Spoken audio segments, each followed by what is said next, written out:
இது water apple. இதை வந்து ஜம்பக்கா அதாவது ரோஸ் ஆப்பிள் அல்லது பன்னீர் ஆப்பிள்னு சொல்லுவாங்க.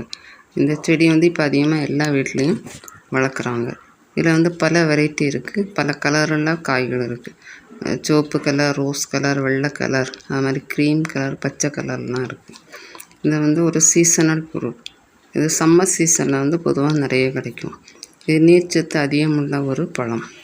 இது அதிகமாக சாப்பிடுவதால் கோடை காலத்தில் ஏற்படும் அந்த உடல் வறட்சி தன்மையை போக்கும்.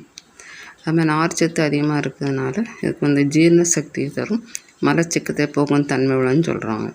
இதில் வந்து எல்லா விட்டமின் சத்துக்கள் இருக்குது. அதுமாதிரி கால்சியம், பொட்டாசியம், இரும்பு சத்து, மக்னீஷியம் போன்ற தாது சத்துக்களும் இருக்குதுன்னு சொல்கிறாங்க. இதனால் இது வந்து இதய ஆரோக்கியத்துக்கு ரொம்ப சிறந்ததுன்னு சொல்கிறாங்க. நம்ம சர்க்கரை அளவை வந்து குறைக்கிறதுக்கு இது நல்ல உதவுதுன்னு சொல்கிறாங்க.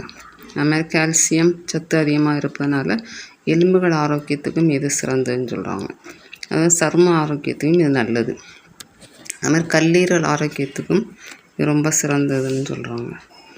ஒரு இரும்பு சத்து வந்து இதில் அதிகமாக இருக்கனால இரத்த சோகை நோயையும் குணப்படுத்துதுன்னு, நோயையும் தடுக்க சக்தி உள்ளதுன்னு சொல்கிறாங்க.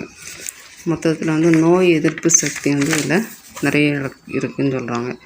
இந்த நீர் ஆப்பிள் கிடைக்கக்கூடிய சீசன் வந்து நம்ம அதிகமாக வாங்கி இதை சாப்பிடணும். சாப்பிடுவதனால் இந்த உடல் ஆரோக்கியம் வந்து கிடைக்கும். இந்த வீடியோ லைக் பண்ணுங்கள், ஷேர் பண்ணுங்கள். தேங்க்ஸ் ஃபார் வாட்சிங்.